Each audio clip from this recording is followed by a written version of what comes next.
नमस्कार बच्चों, अब तीसरे लेसन का बात करते हैं। जो तीसरा लेसन हम लोग का था उसके बारे, सिविक्स का संविधान निर्माण, ये जो तीसरा भाग था उसके बारे में आप जानते हैं।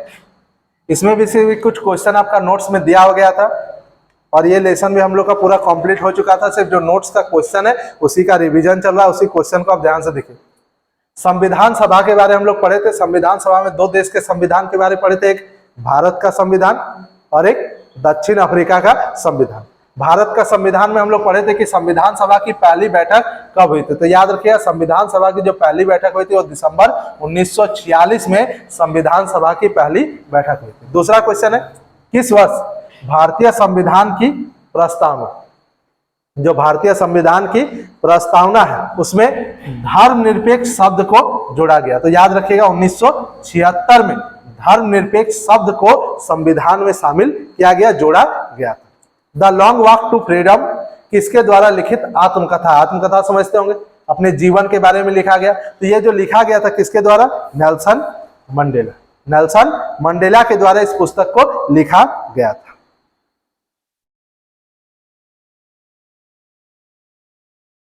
आगे ध्यान दिए क्वेश्चन नंबर 4 से, दक्षिण अफ्रीका में रंगभेद कब खत्म हुआ। अब दक्षिण अफ्रीका का बात करें तो वहां रंगभेद कब खत्म हुआ और रंगभेद की नीति किस देश में प्रचलित थी। अब क्वेश्चन को कई बार घुमा घुमा के पूछा गया। जैसे देखिए यहाँ क्वेश्चन है, दक्षिण अफ्रीका में रंगभेद कब खत्म हुआ, रंगभेद की नीति किस देश में प्रचलित थी। फिर से उसी क्वेश्चन को अगर घुमा के पूछा जाए, दक्षिण अफ्रीका कब स्वतंत्र हुआ, तो इनमें से देखिए याद रखिएगा, इसका और इसका दोनों का क्वेश्चन का जो अर्थ एक जैसा है, तो इसका आंसर हो जाएगा 26 अप्रैल 1994। 26 अप्रैल 1994 दक्षिण अफ्रीका में रंगभेद खत्म हुआ। और दक्षिण अफ्रीका कब आजाद हुआ, तो 26 अप्रैल 1994। रंगभेद की नीति किस देश में चलती थी, तो रंगभेद की नीति जो चलती थी वो कहा है, दक्षिण अफ्रीका। दक्षिण अफ्रीका में कौन सा नीति चलता था, रंगभेद का नीति चलता था। संविधान का वह कथन जिसमें कोई देश अपने संविधान के बुनियादी मूल्यों और अवधारणाओं को स्पष्ट ढंग से कहता है, क्या कहलाता है, तो इसको हम लोग कहते हैं प्रस्तावना, जिसमें पूरी घटना लिखा रहता है, हम भारत के लोग, ये जो पूरा कथन है इसी कथन को क्या कहते हैं, प्रस्तावना। अगला क्वेश्चन देखिए, क्वेश्चन नंबर 6, भारत का संविधान कब बना। कई बार कुछ क्वेश्चन को एग्जाम में घुमा फिरा के पूछा जाता है तो स्टूडेंट को का कंफ्यूजन हो जाता है, इसीलिए कुछ क्वेश्चन को या करके अथवा करके आपको घुमा फिरा के दिया गया है। जैसे देखिए, भारत का संविधान कब बना या भारतीय संविधान ने किस दिन अपना काम पूरा किया, दोनों का सेम आंसर है। क्या आंसर होगा सुनिए, भारत का संविधान कब बना और भारतीय संविधान ने किस दिन अपना काम पूरा किया, ये हो जाएगा 26 नवंबर 1949। 26 नवंबर 1949 इस दिन को हम लोग क्या मनाते हैं, याद रखिएगा, संविधान दिवस।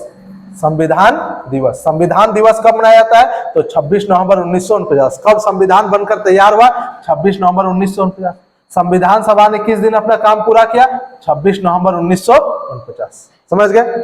अगला देखिए, दक्षिण अफ्रीका का लोकतांत्रिक संविधान बनाने में इनमें से कौन सा टकराव सबसे महत्वपूर्ण था, कौन सा जो टकराव था वो सबसे महत्वपूर्ण था दक्षिण अफ्रीका का संविधान को बनाने में। अब देखिए इसमें आंसर हो जाएगा, जो गोरे थे वो अल्पसंख्यक और अश्वेत क्या थे, बहुसंख्यक थे। तो ये इसका आंसर हो जाएगा, गोरे अल्पसंख्यक और अश्वेत बहुसंख्यक। क्वेश्चन नंबर ध्यान देखिए 8 नंबर। 8 नंबर क्वेश्चन बोला गया है कि संविधान सभा के अध्यक्ष थे। अब यही क्वेश्चन को या करके अगर घुमा करके एग्जाम में दे कि भारत के प्रथम राष्ट्रपति कौन थे, तो दोनों तो एक ही व्यक्ति थे। तो कौन, डॉक्टर राजेंद्र प्रसाद। जो डॉक्टर राजेंद्र प्रसाद थे वह संविधान सभा के अध्यक्ष भी थे और भारत के पहले राष्ट्रपति भी थे। भारत के चुनाव लोकतांत्रिक है यह बताने के लिए कौन सा वाक्य सही कारण नहीं देता है। अब ऐसे आप लोग भी जानते हैं कि भारत कौन सा देश है, लोकतांत्रिक है। अब इनमें से कौन सा ऐसा वाक्य है, कारण है जो ये सही चीज को नहीं बताता। जैसे देखिए, भारत में दुनिया के सबसे ज्यादा मतदाता है, भारत में चुनाव आयोग काफी शक्तिशाली है, भारत में 18 वर्ष से अधिक उम्र के हर व्यक्ति को मतदाता दिया जाता है, मतलब अधिकार मिला है, और भारत में चुनाव हारने वाली जनादेश को स्वीकार करती है। अब इनमें से कौन सा ऐसा कथन है जो सही कारण नहीं देता है, तो इसमें आंसर के रूप में आपका हो जाएगा कौन नंबर, कौन नंबर आपका आंसर है कि जो सही कारण नहीं देता है। क्यों? क्योंकि दुनिया में ज्यादा मतदाता रहने से वह कोई लोकतांत्रिक देश बन जाए ऐसा संभव नहीं है। अब चीन का ही देख लीजिए, चीन में सबसे ज्यादा जनसंख्या है, तो क्या वो लोकतांत्रिक देश है? नहीं है। तो बस इतना याद रखिएगा कि लोकतांत्रिक देश वहां के व्यवस्था से बनता है, वहां के नियम परंपरा कानून से बनता है। 10 नंबर, लोकतांत्रिक संविधान बनाने में इनमें से कौन सा प्रावधान नहीं रहता है? अब लोकतांत्रिक संविधान में इनमें से कौन सा प्रावधान नियम नहीं रहता है? पहला, शासन प्रमुख का अधिकार। अब संविधान में कौन सा चीज नहीं रहता है? तो शासन प्रमुख, जैसे प्रधानमंत्री के क्या पावर है, अधिकार है, वो तो संविधान में रहता है। शासन प्रमुख का नाम, अब कभी प्रधानमंत्री का नाम, जैसे अभी मान लीजिए प्रधानमंत्री तत्कालीन जो हमारे देश में है, क्या उनका नाम संविधान में लिखा हुआ है? नहीं लिखा रहता है। देश का नाम और विधायिका के अधिकार, तो देश का नाम रहता है संविधान में, विधायिका के अधिकार भी संविधान में निहित होते हैं। शासन प्रमुख के अधिकार, लेकिन शासन प्रमुख का नाम कभी भी संविधान में लिखा नहीं रहता। तो इसमें ख नंबर आपका आंसर हो जाएगा। अब इसका फिर से एक बार समझ लीजिए, क्वेश्चन क्या पूछा है, लोकतांत्रिक संविधान में इनमें से कौन सा प्रावधान नहीं रहता है? तो कौन सा प्रावधान? ख नंबर, शासन प्रमुख का नाम। स्वतंत्र भारत का संविधान कब लागू हुआ? अब इस चीज को बनाने में कई बार कंफ्यूजन होता है क्वेश्चन में। स्वतंत्र भारत का संविधान कब बना और कब लागू हुआ? बनने का डेट अलग है, लागू होने का डेट अलग है। बना कब था? तो बना था 26 नवंबर 1949। लागू कब हुआ? 26 जनवरी 1950। 26 जनवरी 1950 को क्या हुआ? लागू हुआ। अगला देखिए, रंग भेद का क्या तात्पर्य? धर्म के आधार पर भेदभाव, जाति के आधार पर, भाषा के आधार पर, या रंग या नस्ल के आधार पर? तो याद रखिएगा ग नंबर, रंग या नस्ल के आधार पर भेदभाव को क्या बोलते हैं? रंग भेद। अगला क्वेश्चन देखिए, क्वेश्चन नंबर 13, भारत के संविधान की व्याख्या करने का अधिकार किसे? जो भारत का संविधान है उसकी व्याख्या कौन कर सकता है? सर्वोच्च और उच्च न्यायालय, राष्ट्रपति, भारतीय संसद, या प्रधानमंत्री? तो याद रखिएगा इसमें कौन नंबर, सर्वोच्च न्यायालय और उच्च न्यायालय के न्यायाधीश के पास पावर है कि वह संविधान की क्या कर सकते हैं? व्याख्या कर सकते हैं।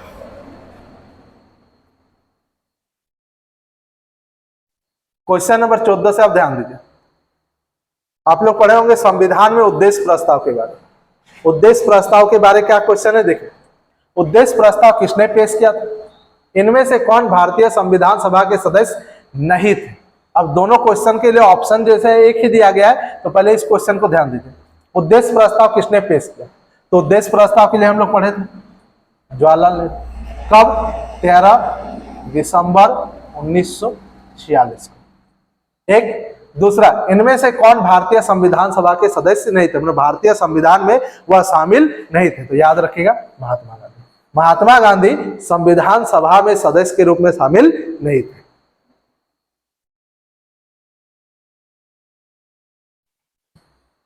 अगला क्वेश्चन देखिए, क्वेश्चन नंबर 15 नंबर क्वेश्चन बोला गया है, भारतीय संविधान के प्रारूप कमेटी, जिसको हम लोग पढ़ते हैं प्रारूप समिति या प्रारूप कमेटी, के अध्यक्ष कौन थे? तो प्रारूप कमेटी का अध्यक्ष किनको चुना गया था? Doctor BR Ambedkar, doctor Bhimrao Ambedkar. और संविधान के जनक कौन थे? तो संविधान के जनक भी किनको माना गया है? डॉक्टर BR अम्बेडकर या डॉक्टर भीमराव अम्बेडकर। देश का सर्वोच्च कानून क्या है? सर्वोच्च कानून किसको माना जाता है? धर्म को, न्यायालय को, राष्ट्रपति को, संविधान को। तो याद रखिएगा संविधान किसी देश का सबसे ऊंचा कानून होता है। जरूरी नहीं कि हर देश में संभव है, लेकिन भारत जैसे देशों में संविधान क्या है? सबसे ऊंचा कानून, सबसे सर्वोच्च कानून। इनमें से कौन सुमेलित नहीं है? अब इस कथन को, इस क्वेश्चन को समझिए। यहाँ पर क्या दिया है? कुछ पॉइंट दिया हुआ है। अब इनमें से जो सही मेल खाता है वो ठीक है, लेकिन जो सही मेल नहीं खा रहा है उसको आपको क्या करना है? टिक लगाना है, जो सही मेल नहीं है। मोतीलाल नेहरू 1928 में भारत का संविधान बना। ये तो हम लोग जानते थे कि 1928 में ही मोतीलाल नेहरू ने अंग्रेजों के खिलाफ भारत का संविधान को तैयार किया था। राजेंद्र प्रसाद संविधान सभा के क्या थे? अध्यक्ष थे, ये भी सही है। BR अम्बेडकर प्रारूप कमेटी के अध्यक्ष थे, ये भी सही है। लेकिन इंदिरा गांधी संविधान सभा की सदस्य थी, ये सही नहीं है। मतलब आपसे यहाँ सही नहीं पूछा गया तो नहीं में 9 नंबर होगा। तो घ नंबर वाला जो पूछा गया कि सुमेलित नहीं है, तो सुमेलित ये नहीं है। आगे देखिए क्वेश्चन नंबर 18, इनमें से भारतीय संविधान की बुनियादी मूल्य कौन नहीं है? मतलब किसको प्रस्तावना में जगह नहीं दिया गया, शामिल नहीं किया गया? तो याद रखिएगा असहिष्णुता। असहिष्णुता को भारतीय संविधान में शामिल नहीं किया गया। संविधान के बारे में कौन सा कथन असत्य? अब इनमें से कौन सा कथन है जो संविधान के बारे में गलत है? एक, यह 7 रहे विभिन्न तरह के लोगों के बीच जरूरी भरोसे और सहयोग को क्या करता है? विकसित करता है, बढ़ाता है। यह स्पष्ट करता है कि सरकार का गठन कैसे होगा। यहाँ हल्का मिसप्रिंट हुआ है, यहाँ होगा गठन। गठन कैसे होगा और किसे फैसला लेने का अधिकार। यह सरकार के अधिकारों की सीमा नहीं बनाता और यह नागरिक के अधिकारों के बारे में बताता है। तो इसमें हो जाएगा आपका ग नंबर। यह सरकार के अधिकारों की सीमा नहीं बताता, ये आपका आंसर है ग नंबर। तो संविधान के बारे में असत्य पूछा है तो असत्य ये हो जाएगा। चलिए अगला क्वेश्चन देखिए, क्वेश्चन नंबर 20 का बात करते हैं। 20 नंबर आप ही लोग का जिम्मा है, छोड़ दे रहे हैं क्वेश्चन को, सिर्फ समझ लीजिए दक्षिण अफ्रीका का पहला राष्ट्रपति कौन था? ये आप लोग पढ़ चुके हैं, ये जानते थे। दक्षिण अफ्रीका का पहला राष्ट्रपति कौन था जिसको देशद्रोह के मुकदमे में जेल में डाला गया था? 28 वर्ष तक जेल में रहे। जब 1994 में दक्षिण अफ्रीका गणराज्य बना तो वो वहां के पहले राष्ट्रपति बने। आप लोग समझ गए होंगे। अगला देखिए, भारतीय संविधान सभा का गठन कब हुआ था? या संविधान सभा के लिए चुनाव कब कराए गए? तो इसमें डेट आ जाएगा जुलाई 1946। जुलाई 1946 में संविधान सभा का गठन हुआ और चुनाव भी इसी समय हुआ था, जुलाई 1946 में। अगला क्वेश्चन देखिए, क्वेश्चन नंबर 22। क्वेश्चन नंबर 22 अगर किताब के आधार पर बात करें तो एकदम सही आंसर कौन सा है? देखिए, भारतीय संविधान सभा में कुल सदस्य की संख्या कितनी थी? तो 299। अलग अलग जगह अलग अलग को दिखाया जाता है, लेकिन उसको छोड़ दिए। किताब के अनुसार से अगर बात करते हैं तो 299 सदस्य थे। कहां पर? संविधान सभा में। अगला देखिए, पंथ निरपेक्ष का सही अर्थ निम्न में से कौन सा? कौन सा इनमें से सही अर्थ है? किसी भी धर्म को अपनाने की सुविधा, दूसरे धर्म को राजकीय मान्यता, किसी एक धर्म को राज्य की मान्यता, इनमें से कोई नहीं। तो इसमें हो जाएगा क नंबर। किसी भी धर्म को अपनाने की आजादी, सुविधा, इसी को क्या बोलते हैं? पंथ निरपेक्ष या धर्म निरपेक्ष। अगला क्वेश्चन है क्वेश्चन नंबर 24, नेल्सन मंडेला को कब जेल से छोड़ा गया? अब नेल्सन मंडेला के बारे हम लोग पढ़ चुके थे, सुने थे इनके बारे। तो नेल्सन मंडेला को कब जेल से रिहा किया गया? तो 1994 में उनको जेल से रिहा किया गया।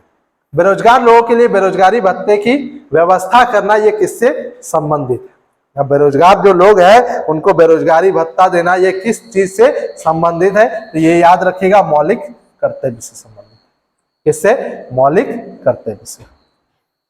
अगला है, नेल्सन मंडेला ने रंगभेद की नीति का विरोध कब किया था? नेल्सन मंडेला ने जो रंगभेद का विरोध किया था वो कब किया था? तो लगभग 1964 में रंगभेद की नीति का उन्होंने विरोध किया। कब? 1964 में उन्होंने इसका विरोध किया था।